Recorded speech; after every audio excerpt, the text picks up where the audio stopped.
Hello.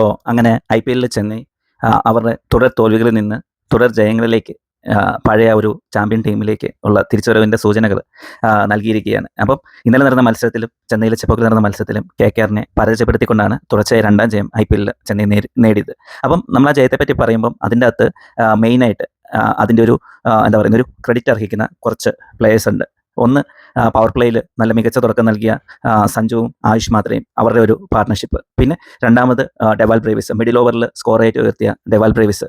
പിന്നെ അത് കഴിഞ്ഞ് ബോളേഴ്സിലേക്ക് വരുമ്പോൾ നൂർ അഹമ്മദും അഖിൽ ഹുസൈനും പിന്നെ ഖലീൽ അഹമ്മദിൻ്റെ ഓപ്പണിംഗ് സ്പെല്ലും. ഇതൊക്കെയാണ് മെയിനായിട്ട് ഉള്ള ഒരു ഇമ്പാക്റ്റ് നൽകിയ ഒരു കളിക്കാരുടെ ലിസ്റ്റ്. പക്ഷേ ഞാൻ പറയുന്നത് നൂർ അഹമ്മദിനെ കുറിച്ചാണ്. അതായത് 10 കോടി രൂപയ്ക്ക്, ഏകദേശം 10 കോടി രൂപയ്ക്കോളം കൊടുത്ത് 2025 ലേലത്തിൽ ചെന്നൈ ടീമിലെത്തിച്ച നൂർ അഹമ്മദ് ഇപ്പോൾ ലിറ്ററലി ചെന്നൈയുടെ കോഹിനൂർ എന്ന് വേണമെങ്കിൽ നമുക്ക് പറയാം.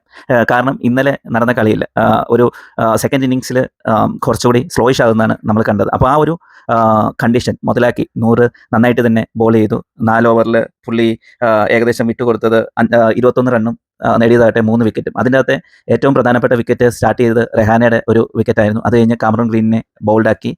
പിന്നെ മൂന്നാമത്തെ വിക്കറ്റ് നോക്കുന്ന റിങ്കു സിംഗിനെ നമുക്കറിയാം, ഇന്ന് സ്റ്റാൻഡിങ് ചെയ്ത് കഴിഞ്ഞാൽ വളരെ മികച്ച തുടക്കവും വളരെ മികച്ച ഫിനിഷിങ്ങും ടീമിന് കൊടുക്കാൻ പറ്റിയൊരു താരമാണ് റിങ്കു സിംഗ്. അപ്പം 3 മേജർ വിക്കറ്റും എടുത്ത് കളിയിലെ താരവുമായി മാറിയിരിക്കുന്നു നമ്മുടെ നൂർ അഹമ്മദ്. അപ്പോൾ നൂർ അഹമ്മദിനെ പറ്റി പറയുവാണെന്നുണ്ടെങ്കിൽ എന്താ പറയുന്നത്, പുള്ളി അഫ്ഗാനിസ്ഥാൻ്റെ ഒരു പ്ലെയറാണ്. നിങ്ങൾക്ക് എല്ലാവർക്കും അറിയാവുന്ന പോലെ പുള്ളി 14ാമത്തെ വയസ്സിലാണ് ക്രിക്കറ്റിംഗ് കരിയറിൽ സ്റ്റാർട്ട് ചെയ്തത്. അപ്പോൾ ഒത്തിരി സ്ട്രഗിൾസൊക്കെ നടത്തി, ഒത്തിരി സ്ട്രഗിൾസൊക്കെ ഫേസ് ചെയ്ത് പുള്ളി ലോകത്താകമാനമുള്ള ലീഗ് കൂടെ എല്ലാം കളിച്ച് കഴിവ് തെളിയിച്ചാണ് IPLലേക്ക് എത്തുന്നത്. പിന്നെ വേറെ ഒരു കാര്യം പറയുന്നതെന്ന് വെച്ച് കഴിഞ്ഞാൽ, ഇപ്പം ഇത് എൻ്റെ ഒരു പേഴ്സണൽ ഒബ്സർവേഷനാണ്.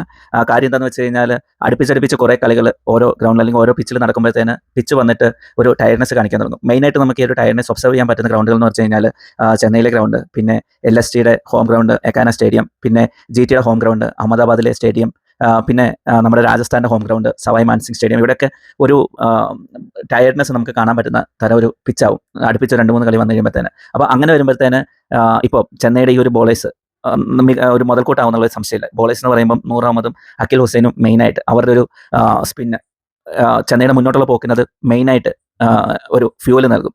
പിന്നെ സ്പിന്നിനെ നേരിടാനായിട്ട് അത്യാവശ്യം നല്ല രീതിയിൽ കളിക്കുന്ന സഞ്ജുവും ആയുഷ് മത്രയും, പിന്നെ ഋതുരാജ് ഒന്ന് ഇറങ്ങി കളിക്കുവാണെങ്കിൽ ഋതുരാജ് കാരണം പേസിനേക്കാളും മികച്ച റെക്കോർഡുള്ളത് സ്പിന്നിനെതിരെയാണ്. പിന്നെ നമ്മുടെ ശിവൻ ദൂബയുണ്ട്. അപ്പോൾ ഇവരെല്ലാവരും കൂടെ ഒത്തുചേർന്ന് കഴിഞ്ഞാൽ, പിന്നെ ബ്രവീസും പുള്ളിക്ക് ഫാസ്റ്റ്നസ് സ്പിന്നെന്ന് വ്യത്യാസം ഇല്ലാണ്ട് പുള്ളി ഫോമായി കഴിഞ്ഞാൽ നേരിടുന്ന എല്ലാ ബോളും അതിർത്തി കിടക്കും. അപ്പം അങ്ങനെ ഒരു മികച്ച ബാറ്റിംഗ് ബോളിംഗ് വരെയുള്ള ചെന്നൈക്ക് എന്താ പറയുക, ആ ഒരു മികച്ച കോമ്പിനേഷൻ കണ്ടു കിട്ടിക്കഴിഞ്ഞാൽ പിന്നെ മുന്നോട്ടുള്ള പോക്ക് അത്രയ്ക്കൊരു വിഷമകരമായിട്ടുള്ള കാര്യമല്ല. അപ്പം മൊത്തത്തിൽ എല്ലാം കൂടെ ഒരു കാര്യങ്ങളൊരു കിടപ്പ് വെച്ച് നോക്കി കഴിഞ്ഞാൽ ചെന്നൈ ഫൈനൽ ഫോറിൽ തന്നെ എത്തും എന്നാണ് ഇപ്പോഴത്തെ എൻ്റെ ഒരു പ്രഡിക്ഷൻ. എന്തായാലും മുന്നോട്ടുള്ള കളികൾ നമുക്ക് നോക്കി വിശകലനം ചെയ്യാം. കൂടുതൽ വീഡിയോസ് കാണുന്നതിനായി ചാനൽ സബ്സ്ക്രൈബ് ചെയ്യുക, ഷെയർ ചെയ്യുക, ഫോളോ ചെയ്യുക. Thank you.